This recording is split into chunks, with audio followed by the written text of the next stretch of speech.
sports last night. Correct. Dominoes fell everywhere, and they started it. It was because the Bucks had the guts to plunge. They broke ranks to do it. They went prematurely, but they did it. But you know who the big dog was? Yep. Giannis. Well, I'm sure he was. If Giannis says we're playing, they're playing. No, I got it. I got it. So I did love the statement of it. And again, is it going to end racism in the United States? No. No. But it was another awakening moment where I can only speak, from the white perspective. I think a lot of white people sat back once again, as they did in those weeks through the protests after the George Floyd murder in Minneapolis. Yes. And it was another enlightenment moment. It was another awakening moment of, wow, they are really serious about this. And I was forced to go through a night with no basketball. And you know how much I love my NBA and my NFL. We're going to talk about the NFL in a few minutes here. It hurt, but it hurt in a good way because it just showed how serious these players are about trying to get something done. Yes. Now, I'm going to make the statement one more time. It was naive for anybody, including George Hill and the Bucks, to think that all the protests, all the awakening, all the enlightenment, everything you talked about, eradicating those symbols, those statues, those names, that would eliminate racism within the ranks of the police across this country. No. Because you know and I know, racist cops are already embedded in their jobs. That is correct. They were grandfathered in. They're already there. They're in power. They got a badge. And they got a gun. Yeah. And you can't stop their mentality. You hoped that some would be awakened enough to say, maybe I should think twice the next time, maybe. Right. But there's one guy or maybe a couple of guys in Kenosha who didn't get that message, and it happened. Skip, I don't think George Hill thinks that, after the protest, but what we want is accountability. Accountability. Consequences. Yes. Consequences. Because as you mentioned, as those cops are embedded, the system is also in place. And people say it's a broken system. It's not. Skip, it's like when you stick the key in your ignition and turn it over, or you push the button and it fires up, the car is not broken. The car did exactly what you were supposed to do when you pushed the button. It cranked. The police system is working exactly how it was supposed to work when they instituted 200 years ago. The system is not broken. Actually, it's working like a finely tuned machine. It's doing everything that they set it up to do. You can certainly argue. So, I throw this out just to frame all this. We always talk about perspective. Yes. In context. Is it possible that some in the bubble are they're suffering such bubble burnout? They're so at wit's end. There's such cabin fever because they've been stuck in that bubble for so long, and they don't like it. And the families are to come round 2, which would be the next round of the playoffs, but they're not quite there yet. Is it possible nerves are so frayed that this is a little more of a raw reaction than it would have been had they been playing real basketball at home, with real travel schedules and the whole thing? Maybe a little bit, maybe a little bit. Still, it was a beautiful thing to watch. Yes. And still, it prompted a fiery meeting at 8 o'clock Eastern time. Everybody went, coaches, players. They even had some of the family members of Jacob Blake on, I'm sure, on some sort of Zoom call to participate. So this is high, raw emotion. Correct.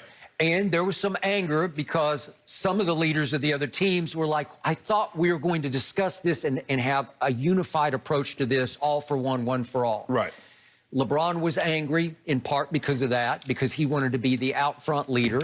But he also took it personally that the owners haven't done enough. Right. So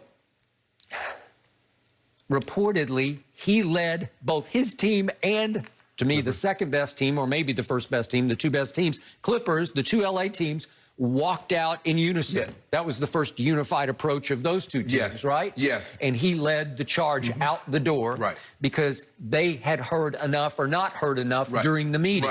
So the ranks are split a little bit here because the top two teams, we think you can throw the Bucks in, obviously. They're saying we haven't done enough. All those things are great. The T-shirts, the logos on the floor, the messages on the back of the jerseys, all that's fine, but it wasn't enough. And it didn't obviously stop what happened in Kenosha, Wisconsin. So now it's Lakers, Clippers, and I would like to think it's more of a threat than a vow, that it's not over yet, and they're going to meet again at 11 Eastern, 8 our time here in Pacific. And I would hope that they would see their way clear to maybe boycott another couple of games, but to come back and finish the year. And this is my gut feeling on this whole thing. I know they have all discussed, starting with George Floyd, could they do more at home than in the bubble? Well, I'm curious what you think about this, because my 2 cents from a distance are that in the bubble, you still have that great stage. We're entering the heart of the NBA playoffs. Everybody's interested and everybody's ears, eyes are open to what you're saying from the bubble. If George Hill, let's take him for an example, goes home, does he lose some of his stature, his platform, his power? Maybe. I would say yes. Skip, I don't believe. Here's the thing. There's no worse feeling than feeling like you're helpless. Because, Skip, as you see a child is crying and you know there's something wrong and there's nothing you can do. Well, these black athletes, and there's some of these people feel like there's black people in America crying and they're down in a bubble and there's nothing they can do. George Hill says, you know what? If I wasn't in this bubble, guess where I would be? In Kenosha, Wisconsin. Maybe LeBron James says, if I wasn't here, I'd be in Kenosha, Wisconsin. Maybe I would be a part of Portland. Maybe I would be in Chicago, but I'm here in this bubble. You see, Skip, the thing is that what people don't understand, and I want people to understand this every day. Every day you live your life, I want you to understand one thing. You're writing your eulogy. And LeBron James says, I'm writing my eulogy. Some of these guys says, I'm writing my eulogy. Am I just going to be a basketball player? When they lay me, as I'm laying in that casket, or I'm in that urn, only thing they're going to say about me, I was a basketball player, is that the only thing they can say? Well, none of them are prisoners in the bubble, let me tell you. But they could leave now. But at this moment, they could all pack and go. Yes, but they like, you know what? I want to be here for my team. And I thought that, you know, Skip, and maybe it was naive of them to believe that after this uproar, this uprising that we've had over the last 3 months, that it would tone down. It's ratcheted up. It's going nowhere, Skip. Every night you turn on the phone, you see your television, you see another black, another unarmed getting killed. And so we're adding another name to Walter Scott, to Eric Garner, to Philando Castile, to Alton Sterling. I'm not sure we see one every night. Skip, they say there've been 300. So how many days has it been since George Floyd was at May 29th to here we are August 27th? 300 unarmed black men or women. They said there's been another 300. There've been another 300 murders. Let's just say shot by white cops. We don't know if they were shot we don't know if it was, because here's the thing, Skip. What happens when there's no camera? You see, they didn't have body cameras. That's video from somebody's cell phone. Skip, what we've been conditioned, and I was talking to someone last night, Skip, and I said, you know what, we've been conditioned. Because we've always been told, Shannon, you got to look a certain way. You got to cut your hair a certain way. You got to act a certain way. And Skip, before the Rodney King, when the police were involved with blacks, we had been so conditioned, the first thing we asked, what did he do? He had to do something for the cops to kill him. The cops don't shoot people without giving for no reason. And then we saw Rodney King. Now, we get the protest, John Lewis on the Edmund Pettus Bridge, and Skip, we saw the protesters in Greece. That was a different situation. But we talking about police in a one-on-one situation. That was really the first time that it came into our living room. And we said, wait a minute, we're going to have to rethink how we look at the police, because this notion that they have a reason to do what they did got thrown out the window. And so now we have what we call excessive force. And so now you don't get the benefit of the doubt. The cops have always received the benefit of the doubt, and they want to continue to receive the benefit of the doubt. And they say, well, Shannon, when black people kill people in Chicago, let me tell you what happens, Skip. When they kill somebody in Chicago, they find out who it is. They don't say, well, we need to gather all the information. We need to do a more thorough investigation before we go pick up Pookie because he killed Ray Ray. They go pick up Pookie, they bring him in, and they gather information as they got his butt in jail. When Dennis Chauvin The DA wanted to, like, we need to gather all the information. We need to, because we don't know the circumstances. Yep. That's not how it happened. See, those guys are peace officers, Skip. They're there to protect. So they have an obligation. So I think this is what's going on, Skip. And so to give LeBron, give Kawhi a lot of credit, Giannis, because I think they have the most at stake here, Skip. Those are the most visible names. They're the biggest name. Yep. I believe a championship does the most for them than any other guy. Throw James Harden in there, Skip.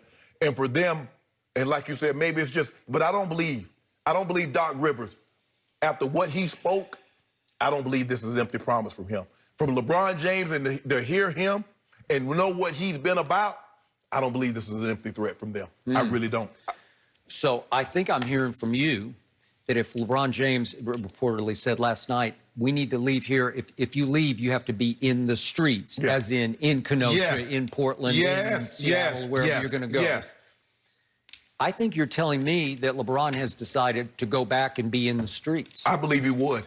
Because, Skip, the thing is that we're going to have to look. We're going to have to put, and I was talking to Michael Eric Dyson, and I think we're going to have him on tomorrow, Skip. Yep. And I say, Doc, we're going to have to find people at the local level, mayors, because they do the hiring and the firing of the police department. They do. I said, we're going to have someone to run on a ticket that says we're going to break this union, the police union. And if you're not willing to run on that ticket, you can't be in office. That's got to be issue number one, and that was straight from Doc, who's, remember, his father, Grady, was a cop on the west side of Chicago.